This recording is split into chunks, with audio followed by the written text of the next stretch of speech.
Esse slide aqui, ele tem várias informações importantes. A primeira que foi uma publicação numa revista de grande penetração internacional, que foi o Proceedings da National Academy of Science em Nova York, nos Estados Unidos. É uma das maiores revistas, assim, quando um pesquisador, um cientista vai publicar, assim, as metas, né, de publicar em veículos de renome internacional. Por exemplo, você ter um paper na Nature, no Science ou no PNAS, são assim pontos de destaque. Bom, eu sou pesquisadora da Fiocruz, pesquisadora titular. Eu sou médica de formação, com mestrado e doutorado em doenças infecciosas e parasitárias, e desde o início da minha carreira, eu decidi não fazer uma área clínica da medicina, e sim fazer uma área aplicada às ciências e me concentrar no estudo de doenças que são importantes para países como o Brasil, países endêmicos, né? Nada contra pesquisa contra câncer ou qualquer outra doença degenerativa, mas eu entrei na Fiocruz, foi meu único emprego. Eu entrei na Fiocruz como bolsista quando eu ainda estava na faculdade de medicina, e eu comecei estagiando num instituto que pertence hoje à Fiocruz, que chamava Instituto Nacional de Endemias Rurais, e que era dedicado ao estudo das grandes endemias, né? Malária, estosamose, doença de Chagas, leishmaniose, as grandes doenças parasitárias, que em alguns chamam de doenças negligenciadas, mas, na verdade, são mais do que isso, são doenças dos países pobres, né? Da pobreza. E aí eu comecei a me dedicar desde o início ao entendimento melhor dos mecanismos de proteção possíveis para uma doença parasitária como a estosomose. A estosomose causada pelo Schistosoma mannsoni, aqui no Brasil, ela é a segunda maior endemia no mundo todo. A primeira é a malária, a segunda a estosomose. E ela atinge 1 bilhão de pessoas, principalmente na África e no Brasil, que é o principal país endêmico. Então, desde o início, foi o estudo de antígenos com potencial protetor derivados do xistosoma. Para isso, a gente usou várias estratégias que tomaram partido de um conhecimento mais profundo que a gente tem do parasita, porque está em contato com o parasita no Brasil, e depois de algum tempo, a gente conseguiu. Primeiro, eu acho que tem um esclarecimento que é importante. Eu tenho o privilégio de coordenar esse projeto desde o início, mas ele é hoje, e desde o início, uma grande rede de colaborações. A gente tem os colaboradores na área acadêmica, com diversas universidades, com instituições científicas da Europa e dos Estados Unidos, instituições de renome, com agências financiadoras governamentais, não governamentais, e é uma grande rede mesmo de colaborações. E a gente teve financiamentos desde a área pública até a área privada, que foi um marco importante a partir de 2005. A gente vai comentar isso mais para frente. Mas essa publicação ela foi um marco, porque foi quando a gente conseguiu, isso aí num pedaço que eu passei nos Estados Unidos, levando material daqui do Brasil. A gente trabalhava com uma tecnologia ainda não de engenharia genética, e aqui a gente não tinha acesso ainda, mas eu tinha material dos animais vacinados, e com esse material eu fui para os Estados Unidos e lá consegui clonar vários componentes daquela mistura que a gente trabalhava. E um desses componentes, em parceria com uma universidade na Alemanha, a Universidade de Heidelberg, a gente conseguiu sequenciar, quer dizer, chegar na sequência de aminoácidos do DNA, e no modelo tridimensional, que é essa figura que está aqui, que é a imagem que a molécula tem na natureza e em solução. A partir do sequenciamento, a gente conseguiu identificar que essa molécula, que é oriunda do Schistosoma mannsoni, que é um euminto, é um verme, e é do grupo dos trematóides, que é um tipo de eumintos, ela também está presente em outros eumintos. O primeiro euminto que foi caracterizado depois da nossa primeira publicação foi um euminto muito próximo do xistosoma, que é um outro trematóide que não tem tanta importância humana, mas tem uma enorme importância veterinária. Então, esse outro euminto é a facíola hepática, e esse trabalho foi a publicação no PNAS da existência dessa molécula como a base potencial para uma vacina anti-eumítica de duplo propósito, né? Bivalente. Então, foi a primeira vez que a gente publicou a sequência, o modelo tridimensional e a aplicação dela, não só para a estosomose, que era a linha de trabalho que a gente vinha desenvolvendo, mas com a potencial aplicação na veterinária. Com isso, abriu-se uma grande janela de visibilidade para esse projeto e a gente passou a ser procurado por instituições do mundo inteiro, e aí uma coisa ficou muito clara: o apelo que tem uma doença de importância econômica e o apelo que tem uma vacina, uma potencial vacina na época, para uma doença que tem, para um mercado que é comercialmente muito forte, que é o mercado da pecuária, aonde essa doença, a fasciolose, é a principal doença parasitária. Então, nessa época dessa publicação, que foi assim um grande feito, né? Ficou muito clara para mim o contraste que havia entre uma vacina humana para uma doença de países pobres, que é bastante fora do radar comercial da grande indústria, e uma vacina veterinária, cuja grande importância é a importância comercial e aonde a inserção é nos mercados dos países ricos. E aí a gente começou a trabalhar com isso em paralelo. Foi uma decisão feita na Fiocruz e a gente começou a trabalhar em paralelo. Essas duas fotografias, eu vou aproveitar essa imagem. Só um pouquinho, mas volta só uma coisa que faltou. O mecanismo, é aquela coisa, você olhando para a foto da molécula, por que ela age na estosomose, a questão de sintetizar lipídio.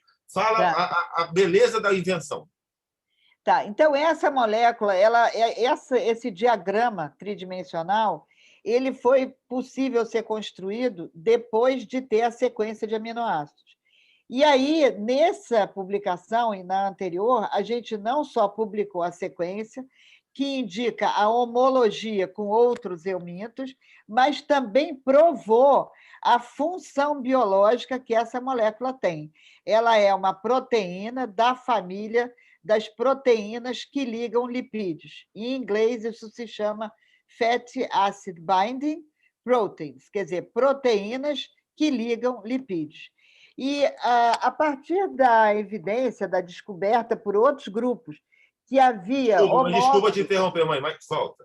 Por favor, olha só. Por que é tão importante a descoberta dessa molécula? Eu vou falar. Não, mas é porque antes, para a história ficar bem contadinha, assim, por que é? Porque os eumintos não processam, não sintetizam. Mas a gente só descobriu isso quando a gente foi mais ou menos simultâneo, quando a gente viu a grande importância dessa molécula nos outros eumintos. A partir do fato de que grupos no mundo inteiro começaram a estudar essa molécula, para a qual nós temos as patentes, Os outros eumintos, a gente diz nos outros vermes, né? Nos outros vermes, A gente ficou muito claro o interesse de inúmeros grupos na Europa, nos Estados Unidos, na Ásia, em estudar esse antígeno. E isso por quê? Porque ele tem uma função vital para os vermes.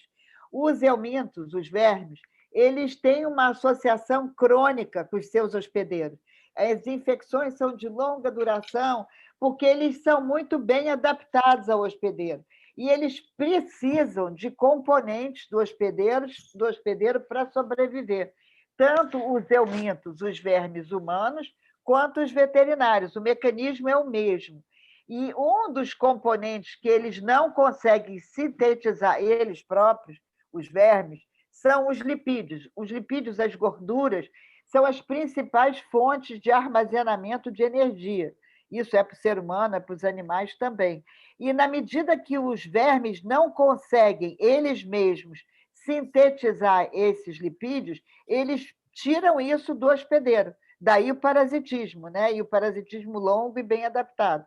E eles fazem isso através dessa molécula. ela pertence à família das FABs, as Fatty Acid Binding Proteins, porque elas têm a função de ligar lipídio. Aqui dentro dessa estrutura, que é chamada de um barril, ela tem uma forma fechada, essas estruturas aqui em branco, elas são as estruturas mais maleáveis da molécula, elas abrem e fecham como se fossem uma tampa, que é para o lipídio entrar e o lipídio sair, e o sítio de ligação do lipídio é aqui dentro, a gente identificou, outros grupos também, existem os sítios de ligação de vários lipídios. Né? Nessa publicação, a gente demonstrou que, além de pertencer à família das FABs, também tem a função biológica, porque ela podia ter só a homologia de sequência, mas não, ela tem a função biológica de efetivamente ligar lipídios, e vários tipos de lipídios. Então, com isso, ficou claro a importância dessa molécula para os eumintos. Ela é uma molécula-chave. Uma vez essa molécula neutralizada, os eumintos não conseguem sobreviver.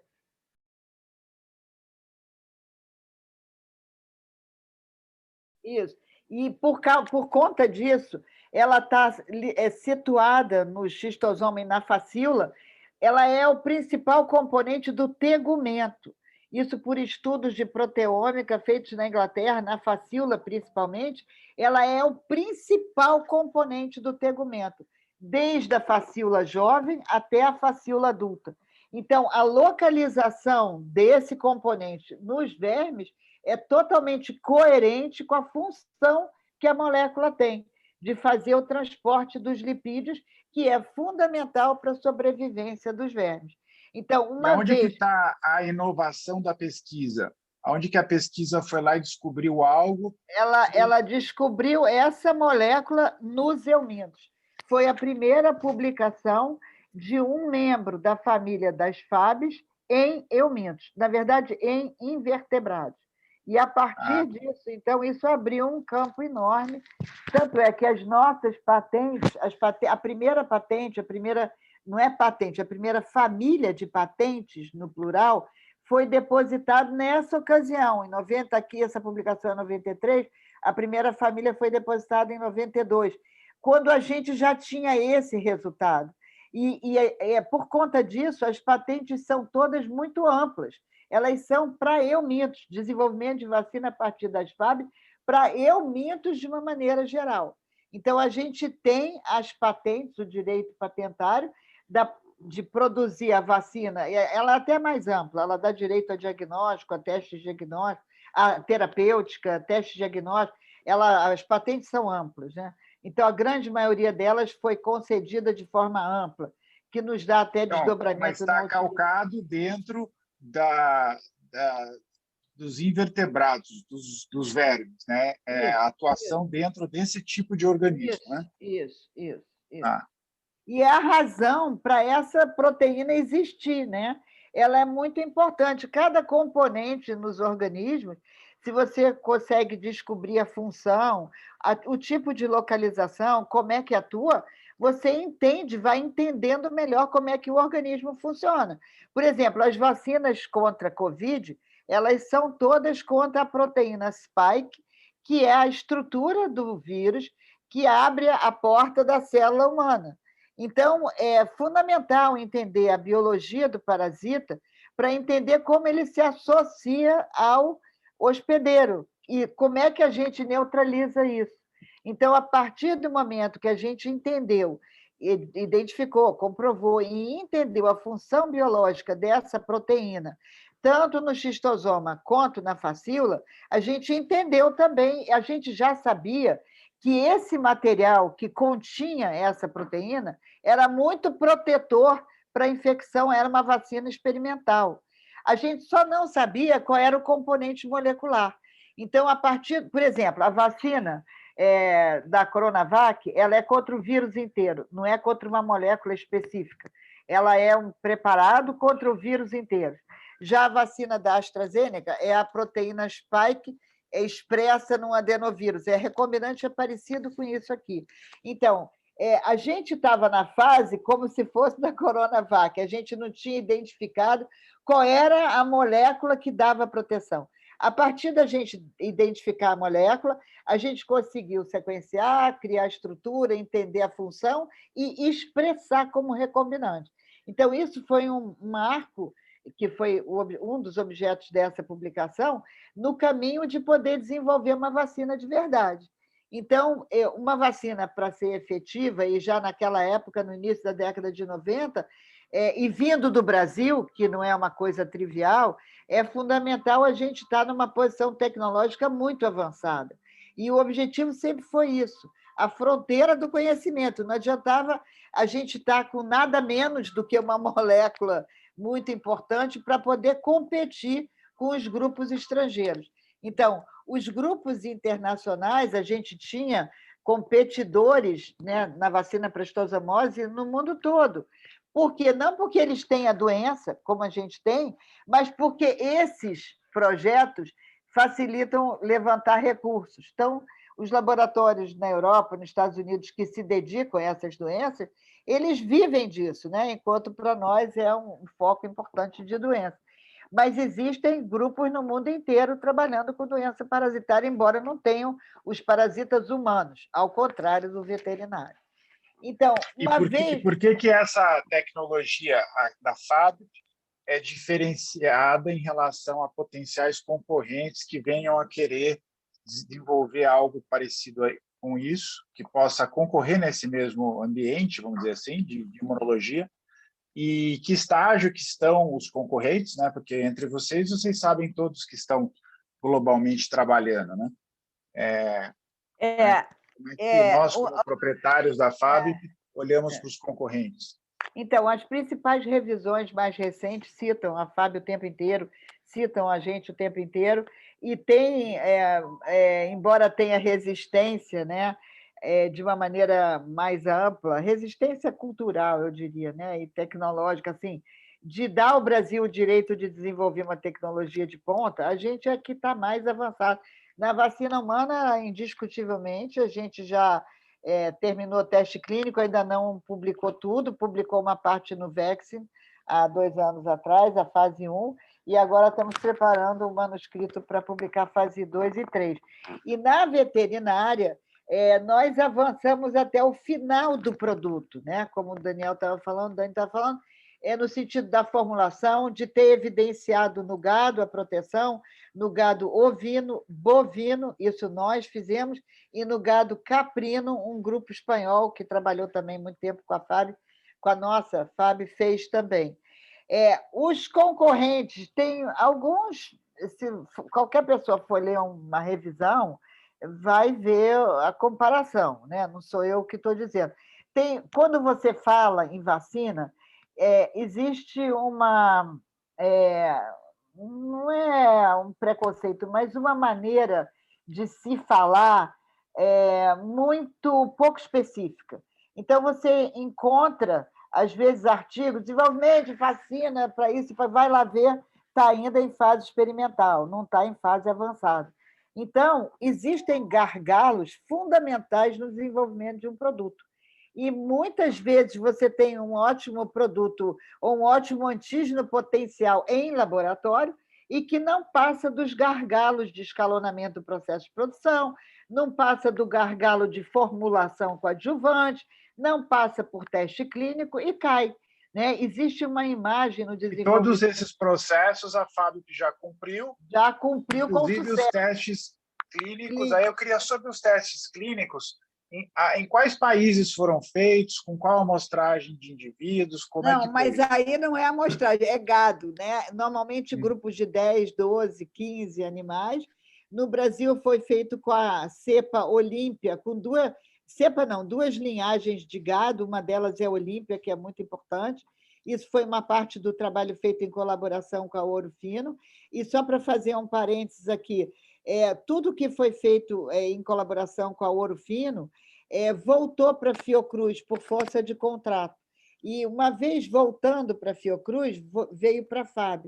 Então, todos os dados nós nos apropriamos por contrato e por vontade da Fiocruz. E por vontade da Ouro Fino também. A gente tem um bom relacionamento com eles, mas depois a gente pode conversar, se você quiser, sobre o fato de ter voltado para a Fiocruz e da Fiocruz para nós, mas quando a gente fala feitos aqui ou ali, todos os dados dessa pesquisa hoje pertencem à FAB, tá? Por contrato. Então, todas as patentes, todos os dados, todos os livros de pesquisa, todas as amostras vieram todas para o meu laboratório, por força de contrato. Tá? Então, boa tarde. Então, vamos lá, vamos resumir e entender o que a gente falou aqui. Então, a FAB hoje ela detém licenciada uma tecnologia que é uma tecnologia de ponta, a vanguarda do desenvolvimento tecnológico, para uma vacina nova contra elementos, né, que são os eumintos ou os vermes, que são uma família de... Como é que eu posso falar? Uma família de parasitas para quais não se tinha vacina antes. As vacinas antes eram apenas para vírus e bactérias e tem um caso para um protozoário, que é a vacina de... Qual vacina? Leishmaniose, não? Leishmaniose. Leishmaniose. Então, a gente tem, pela primeira vez, a previsão de uma vacina contra eumintos vermes, num estado de desenvolvimento final para uso para a doença fasciolose hepática, né? A doutora falou muito bem, explicou exatamente todo o processo de desenvolvimento. E esse final, Marcos, é final pronto para produzir. O quanto pronto para produzir está, né? Tá, então. Já é o que a doutora estava falando agora no final. Já está todo escalonado. Qual é a grande dificuldade? Você tem, no processo de pesquisa, você pode ter uma molécula promissora teórica, depois você pode ter um estudo teórico, depois você pode ter uma molécula promissora embancada, e aí vem a grande dificuldade, que é como escalonar isso para a produção em massa. E aí que o SM14, a molécula da FAB, tem um grande diferencial em relação a todos os concorrentes. Ela está pronta, escalonada para uso em massa, né? Com estabilidade comprovada, com um adjuvante determinado, que foi o grande avanço na pesquisa que teve em colaboração com outras empresas mais nos últimos anos no Brasil, e que hoje pertencem, essa propriedade intelectual pertence à FAB, está licenciada. Então, exatamente o que a gente quer fazer agora é a constituição do dossiê, que seria assim, o documento final para a produção da vacina, né, a vacina contra a fasciolose hepática.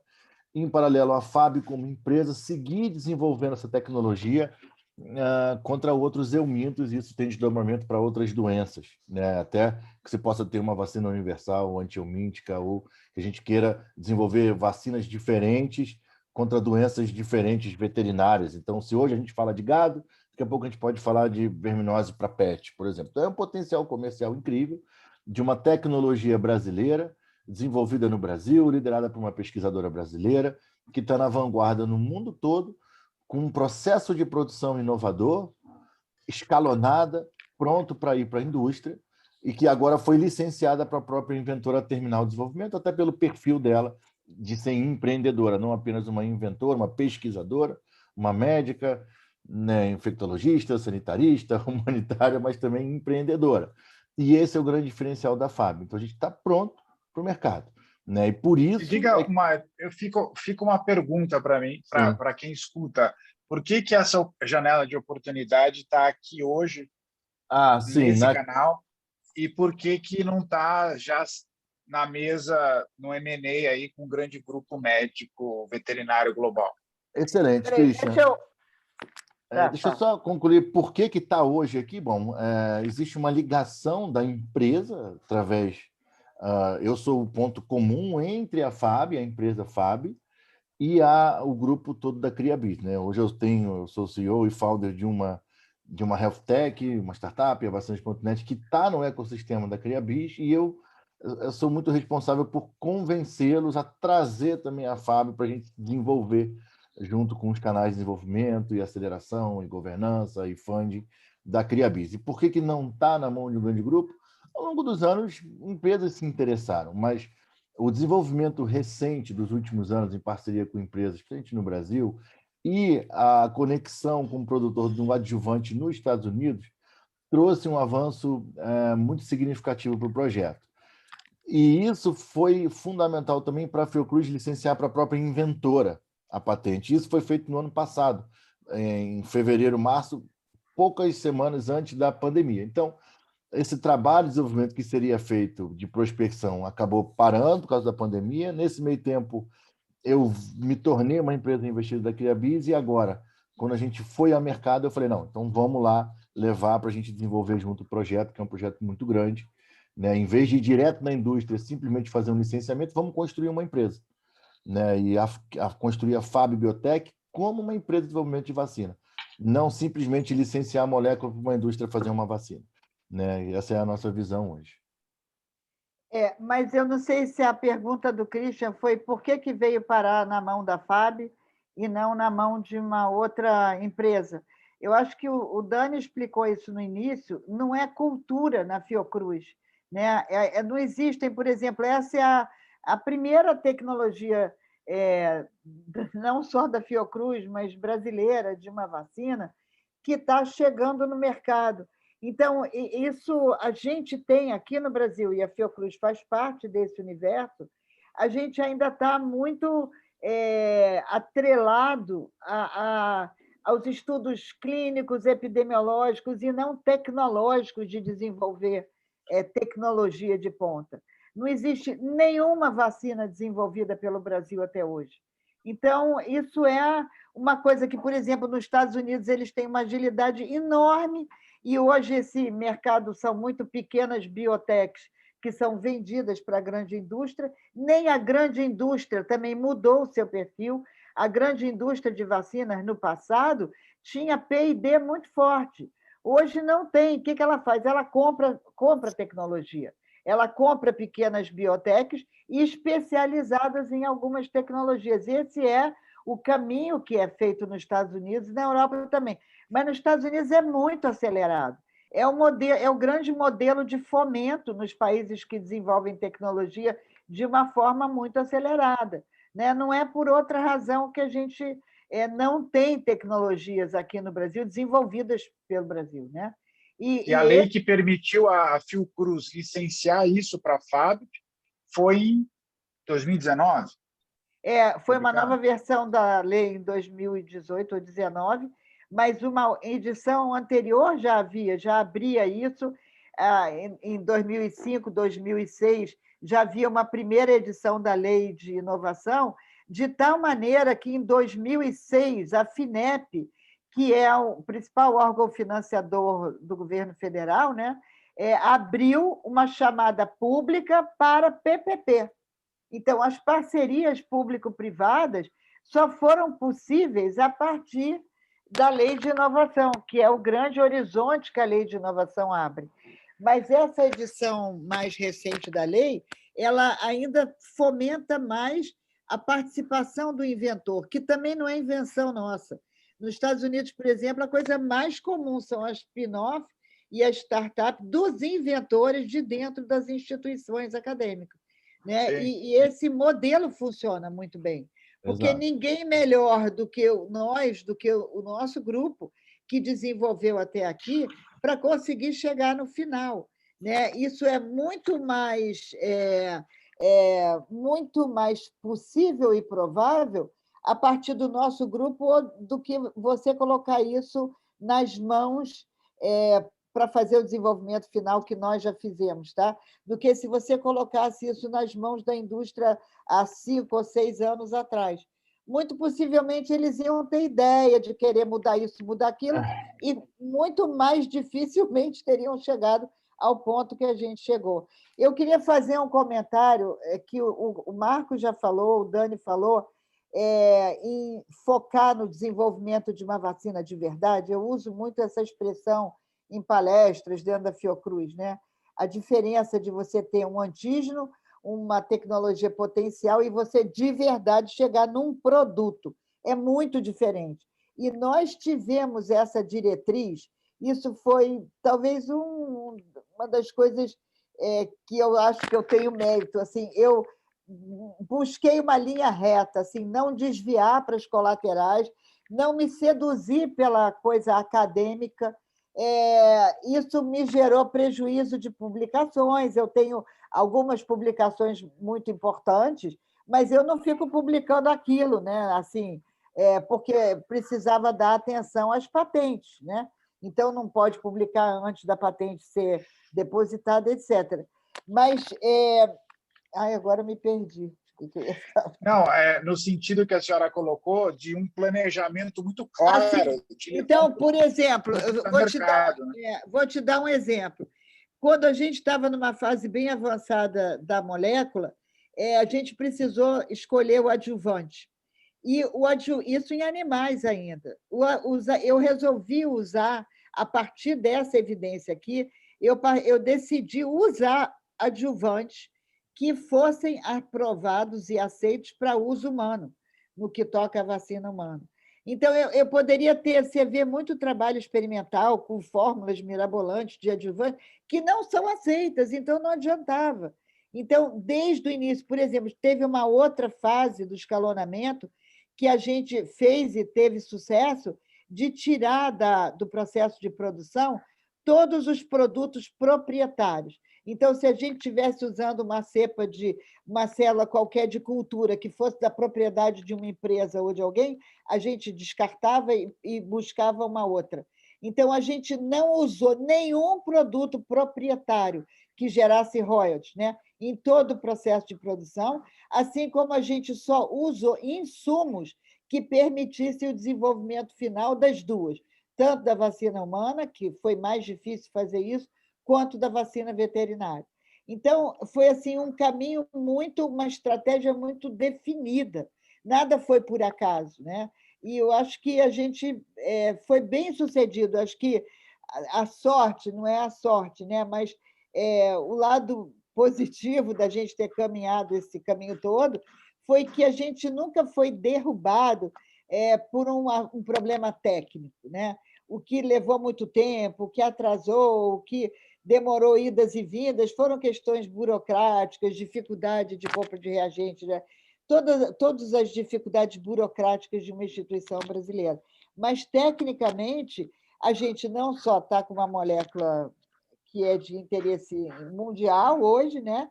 Mas, como todo o processo a gente conseguiu fazer num nível muito alto para competir com o mercado lá fora, né? E só para completar o que você tinha perguntado sobre concorrente, eu acho que eu já tinha comentado isso, a proteína que é concorrente, vamos dizer assim, mais importante, é um antígeno que foi desenvolvido na Irlanda, mas que está meio que parado, porque eles não conseguiram chegar nessa fase que a gente chegou, de formular coadjuvante, de escalonar o processo de produção. Eles têm muitas publicações, tinham muito boas perspectivas, e eu acho que eles só não chegaram a produto ainda porque estão usando uma estratégia errada. Eu acho Desculpa, que mãe, só fazer um parênteses. Acho que é importante, Cristian, deixar claro, porque esse ponto que a minha mãe está falando é o pulo do gato desse negócio. Porque foi o momento que ela teve contato, de fato, com a profilaxe, com o mercado de vacinação privado. Ela teve contato com a indústria. Imagina, o pessoal na Irlanda, você parar para pensar, o pessoal na Irlanda hoje, eles não têm cultura nem conhecimento, de fato, da dinâmica das vacinas, da vacinação, de como que a indústria opera, de como são feitos os protocolos, sabe? E essa expertise ela adquiriu no momento em que ela foi para o mercado privado de vacinação no Brasil. Então, assim, é uma coisa muito difícil das pessoas. E aí a gente só precisa fazer um adendo que a sua família ela construiu e hoje detém a gestão, a propriedade de uma das maiores redes de clínica de vacinação do país, a Profilaxis, e por isso do que você está trazendo para mim. Né? O próprio Vacinas.net é mais familiar. Né? Você fala assim, esse conhecimento de mercado que a gente tem, que o meu irmão tem, que a minha mãe tem, imagina. Isso aí veio, assim, a base disso é muito sólida, porque é uma base científica. Quando ela teve contato com o mercado, quando ela teve contato com a dinâmica do mercado, ela tinha um conhecimento profundo da base científica das vacinas. Na hora que ela juntou isso, é essa potência que a gente está. Assim, não é por acaso. Sim. Entendeu? Isso que ela gosta de falar. Para mim está muito claro. Eu acho que uma informação que seria legal deixar mais especificada aqui. Ontem, por exemplo, na nossa reunião de especialistas, ficou claro que nós temos dois caminhos a seguir já. Primeiro, é montar esse dossiê e preparar essa documentação do que já está na mesa para potencialmente licenciarmos isso para empresas em diferentes continentes que queiram eles produzirem. Bom, a outra é aqui dentro do Brasil, né, estruturarmos ou construirmos uma planta piloto e essa planta ter o registro no mapa para a gente produzir entre aspas, o IFA, que vai permitir esse material base ser exportado bulk, né? Não é a granel, porque não é grão, mas bulk em atacado para outros países, inclusive, de repente, produtores até aqui no Brasil mesmo. Então, são dois caminhos diferentes. O primeiro já permite, pelo licenciamento, entrar a receita, e o segundo permite realmente explorar mais o potencial de lucro e patrimonial desse negócio, né? Porque dá para fazer aqui no Brasil ou por aqui na América Latina. Tá certo isso? E aí eu queria entender quanto tempo. Acho que primeiro é isso. Para a gente sair licenciando, quanto tempo? Eu já sei a resposta, mas o vídeo eu queria escutar. O que está previsto sem maiores dificuldades são 2 anos. Considerando que a gente gaste tempo com o mapa, considerando que gaste tempo com a confecção... Não, mas o 2 anos é para que nós estivéssemos prontos para produzir. Isso. E para nós estarmos documentados para licenciar para um terceiro produzir fora do Brasil. 9 meses. 8, 9 meses que a gente tinha estimado. Na verdade, é um pouco menos, né? Mas a gente está com 9 meses com uma certa folga. O dossiê vai ser produzido em 5 meses no máximo. Então, você coloca mais um tempinho, digamos assim, de final, de acabamento. Você pode colocar de 8, 9 meses, ela está pronta para ir para a indústria.